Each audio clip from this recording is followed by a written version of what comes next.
In this video, we're going to talk about derivatives of inverse trig functions. So you can see we've got 6 different rules for the 6 different inverse trig functions. I want to talk a little bit about notation. This inverse sign here is the same thing as the arc sign. So different textbooks will write things different ways. They both mean the same thing. Inverse cosine is the arc cosine, so you can use these notations interchangeably. I'm going to try to stick with this notation since that's what this textbook is using. So let's look at a few examples. Suppose we want to take the derivative of the arc sign or inverse sign of x minus 1. We're going to have to do a u substitution here because we have an inside function. This is a composite function. So u is going to be x minus 1. The derivative of that is 1. So when we do our rewrite, this is going to be inverse sine or arc sine of u. And the derivative of that is 1 over the square root of 1 minus u squared times du. And then we're going to substitute in. So we're going to have 1 over the square root of 1 minus our u, which is x minus 1 squared, times du, which is 1. And I'm just going to clean that up a little bit. So f prime of x, the derivative, is 1 over the square root of 1 minus x minus 1 quantity squared. And if we wanted to, we could simplify what's going on in the bottom. This is x squared minus 2x plus 1. And if we were to distribute that negative, we could see those 1s are going to cancel. So this would be 2x minus x squared under that radical.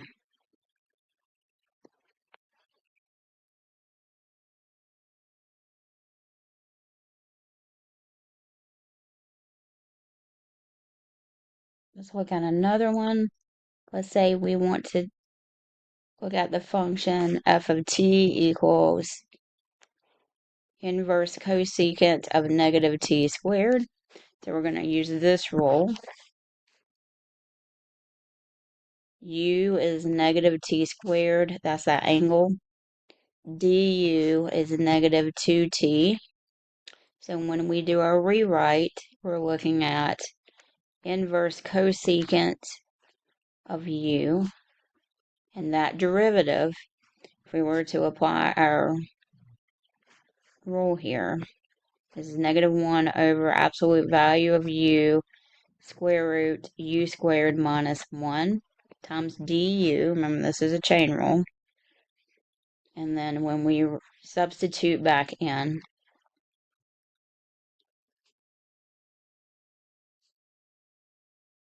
have negative t quantity squared in the bottom times the square root of u squared minus 1.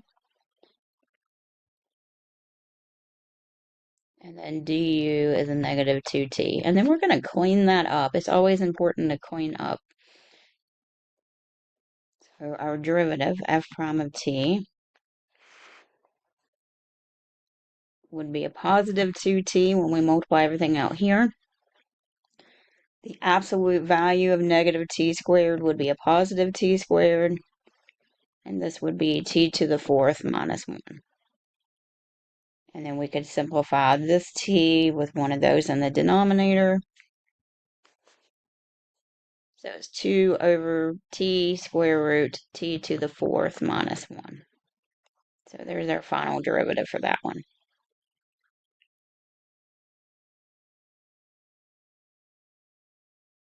Let's do another one. Let's say we have g of x is equal to arc sine of 3x all over x. So this is going to be a quotient rule along with a chain rule. So we've got a lot going on in this one problem. So it's going to be bottom times derivative of the top. So if I take the derivative of the inverse sine of 3x, remember this is going to be a chain rule. Let me see if I can create a little bit more room on here.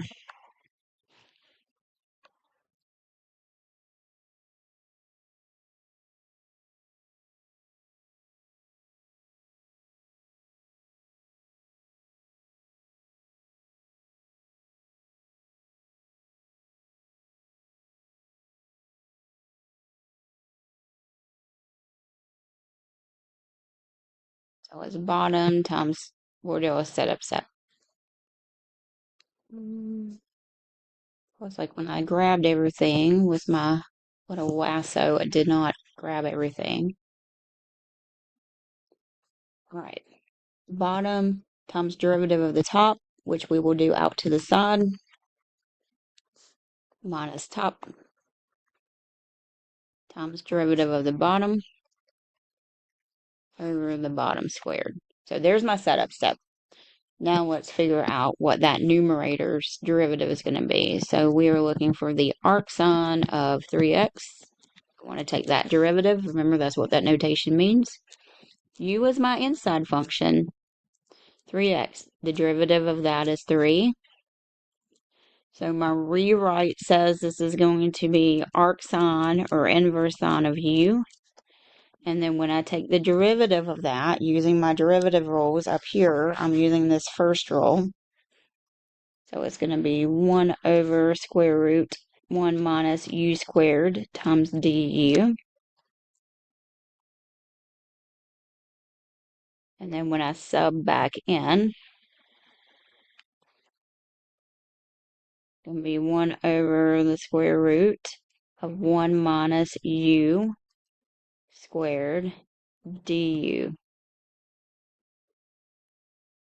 So that's going to be 3 over the square root of 1 minus 9x squared.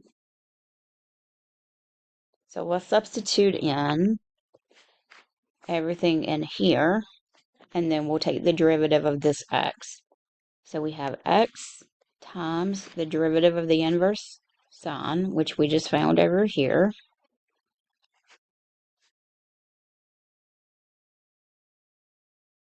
So bottom derivative of the top minus the top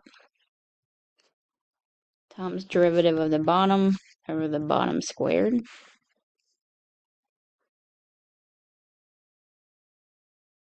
So we have 3x over the square root of 1 minus 9x squared minus inverse sine or arc sine of 3x all over x squared.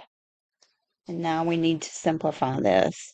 So we're going to multiply the top and bottom of this big fraction by that least common denominator, which is 1 minus 9x squared, the square root of that.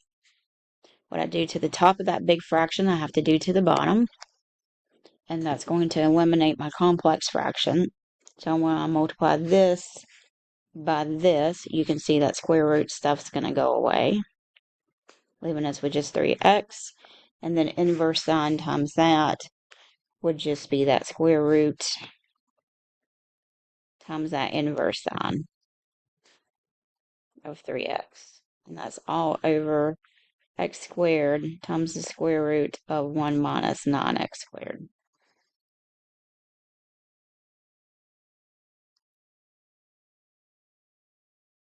So there's my derivative.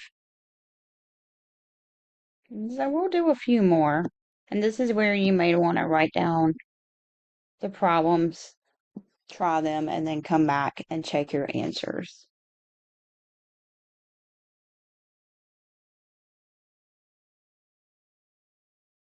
Let's do h of x equals x squared times the inverse tangent of 5x. So this is a product rule. We have two functions multiplied together. So let's set up our product rule. Product rule says it's the first times the derivative of the second plus the second times the derivative of the first. So there's my setup. We just got to figure out what this derivative is going to be. So we're going to do that off to the side. I need to find the derivative of the inverse tangent of 5x.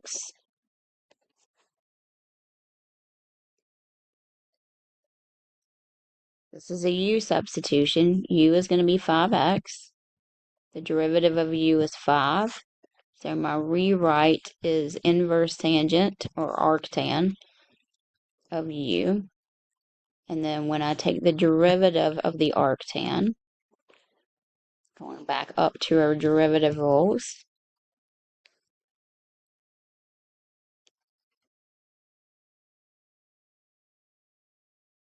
arctan is 1 over 1 plus u squared times du.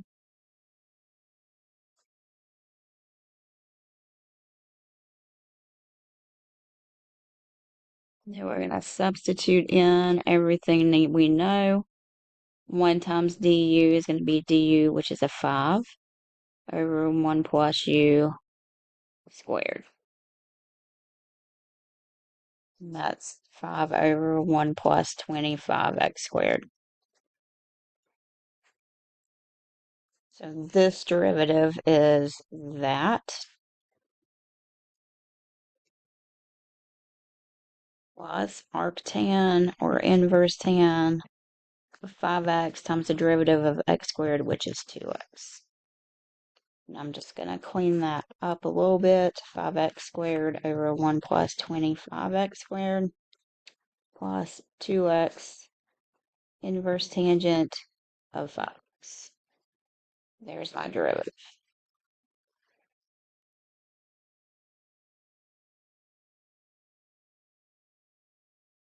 So let's do one more.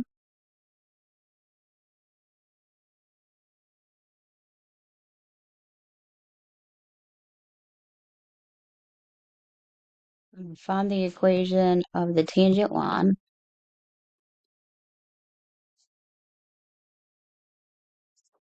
Y equals arcsecant of 4x at the point, square root of 2 over 4 pi over 4.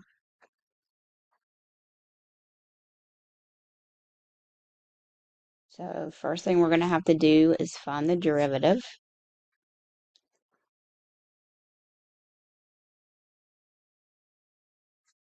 We're looking at arcsecant of 4x. So this is a u substitution. U is 4x. Du is 4. So my rewrite would be arcsecant of u, or we could call it inverse secant.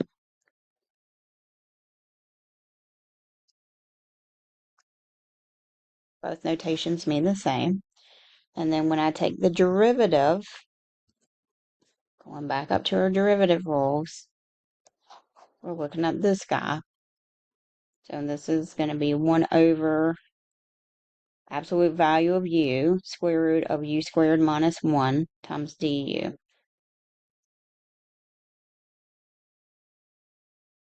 So du over absolute value of u, square root u squared minus 1. And then let's sub in what we know. Du is 4, absolute value of 4x, square root 4x squared minus 1. And I'm going to clean that up.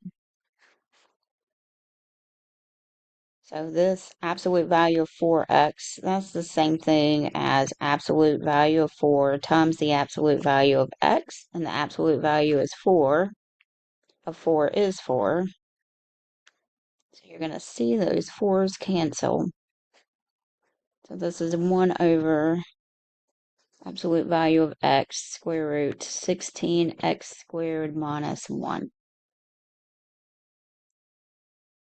So there's our derivative.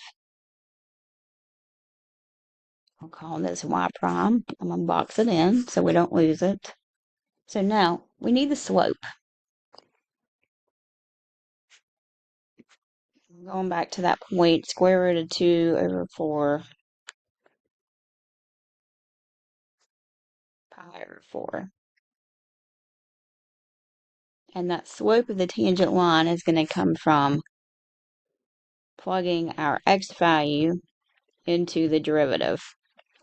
1 over absolute value, square root of 2 over 4, square root 16 times square root of 2 over 4, minus 1. So we're going to simplify this. The absolute value of that value is still square root of 2 over 4. And when I square this fraction, square root of 2 squared is 2, and 4 squared is 16.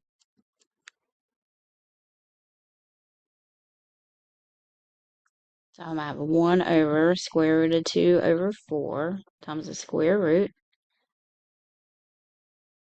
Oops. That parentheses in the wrong spot. So see, those 16s are going to cancel. So we're going to be left with a 2 minus 1 here. And we know 2 minus 1 is 1. And the square root of 1 is 1. So this is 1 over the square root of 2 over 4. And that's equal to 4 over square root of 2 when we do keep, change, flip. And if we rationalize this, because we can make this a little bit nicer, we multiply the top and bottom by square root of 2 over 2. We're going to have 4 square root of 2 all over 2, which is 2 square root of 2. So there's my slope. And now we know a slope and we know a point, we can use point slope form. Y minus y1 equals m times x minus x1. So my y1 is pi over 4. My slope is 2 square root of 2, and my x1 is square root of 2 over 4. So y minus pi over 4 equals 2 square root of 2x minus, when we multiply this together, we're going to have 2 times the square root of 4 all over 4. Multiply this by this fraction. And this is going to end up being a 4 over 4, which is 1.